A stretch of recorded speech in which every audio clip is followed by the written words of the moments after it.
Hey, I'm so glad you're here. My name is Linda, and in today's video I'm going to be making a banana cream pie. I am using a cooked vanilla pudding, and this is the box that it comes in. I already put the powder into the pot, and I also added the milk that it required. So at this point I'm just mixing it together and cooking it, stirring it really well so it doesn't get lumpy or anything like that.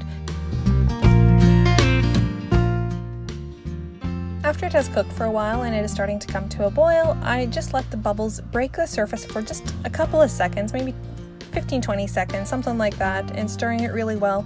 As soon as the bubbles break the surface, it is good enough for me. I pour it into a glass bowl.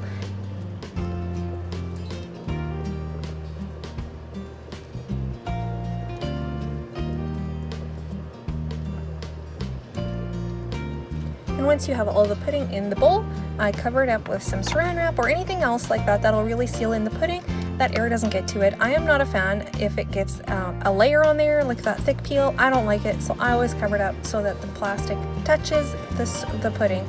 And at this point, I put it into the fridge to cool off completely. For this one, I actually did leave it in there till the next day because our day just kind of got away from us and I didn't get around to assembling the pie until the next day. Once the pudding is completely cooled and not warm at all, I always take the dish, whatever size you want, and put the graham crumbs in there. I add melted butter to it, and I mix them together really well. And this is all just approximate. I mean, you can do however much crumbs you want or however thick you want your crust to be.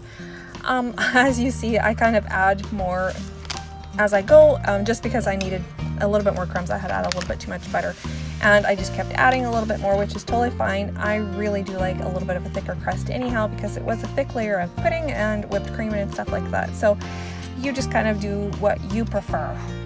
Once the butter and the crumbs are fully incorporated and mixed together really well, I pat it down so that the crumbs stay in place. At this point, I slice in my bananas, and again, this is approximate. You can add however many you want. I did about 3 bananas, and at this point, I want to have the pudding completely cooled and ready so that I can put it on top of the bananas right away, because I don't like the bananas to get brown. And before I do that though, I always personally whip up the pudding. I like it to be smooth and creamy, and as you see, I'm whipping it up here just by hand, which is perfectly good. It works. And you just pour it on top of the bananas and you spread it out, and at that point it is ready for whipped cream.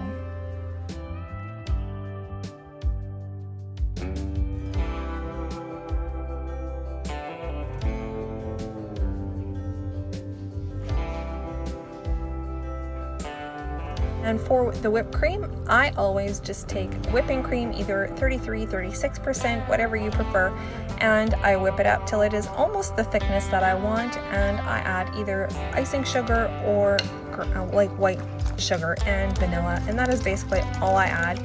It's really good. It doesn't need anything more, and at this point the whipped cream is just the way I like it, and I put it on top of the pie. Again, spread it out and make sure that it's covering the pudding completely.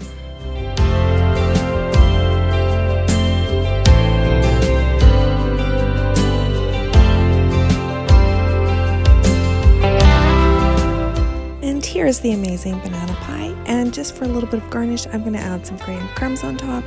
And I always use the cooked vanilla pudding, not the banana pudding. I much prefer the vanilla.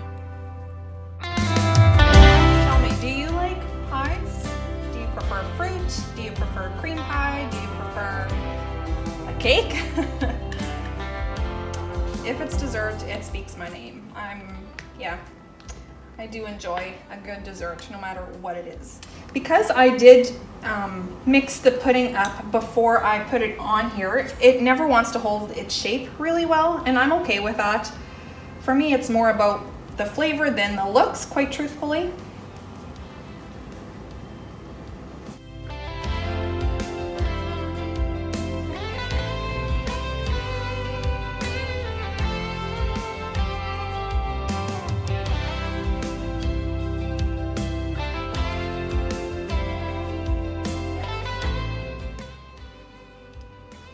So there you have it. It's all very white.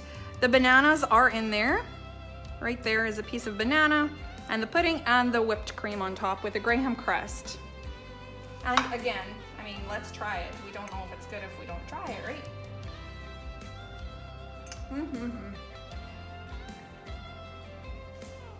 That's a lie. I knew it was gonna be good. I've made this one way too many times to not know. Thanks for following along. I am so glad you're here. Leave a comment down below and follow for the next one.